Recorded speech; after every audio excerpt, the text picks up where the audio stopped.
Scavengers is a 4-player team-based survival shooter that is built by developer Midwinter Entertainment as co-opetition. That's a made-up term that actually captures the spirit of the game, even if it doesn't begin to hint at what makes it unique. Scavengers imagines an Earth that has been plunged into frigid cold thanks to the destruction of the Moon. Much of humanity has taken refuge on a space station, run by a less than reliable AI, orbiting our old planet. You're one of a 4-person crew sent down to the surface, with orders to collect materials that might help build a future for humanity. Sounds easy, right? Unfortunately, there are feral settlers on the planet, and hungry animals, and mutated beasts. Oh, and giant storms whirl through the map. They'll freeze you to death within a minute. While some competitive shooters allow players to camp in a safe spot for long stretches, that's not an option in Scavengers.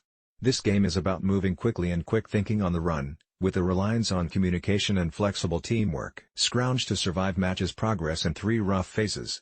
While the phases aren't actually hardwired into gameplay, they do help communicate how it all works. You arrive on planet with no survival supplies of any kind. So phase 1 is scavenging and, if possible, leveling up to unlock new crafting options. Phase 2 occupies the time to scope out the nearby area and seek the supplies that are your specific mission goals. Along the way, you may encounter local resistance, and/or other teams. Those teams have the same objectives you do.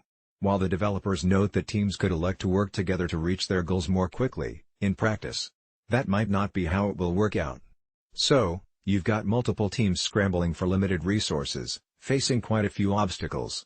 On top of it all, there's a ticking clock. Matches end with a dropship arriving to carry players and materials back to the station, and you need to be on it. That's phase 3.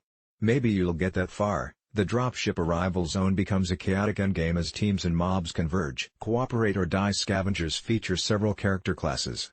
The E3 demo featured only 4, melee, sniper, shotgunner, and healing support, but many more will be available at launch. Each can build a unique weapon, and each has a special with a couple of activation criteria and a cooldown timer. Strategic use of specials can compound their benefits. The shotgunner, for example, can project a dome shield, which protects against incoming fire and offers safety from storms.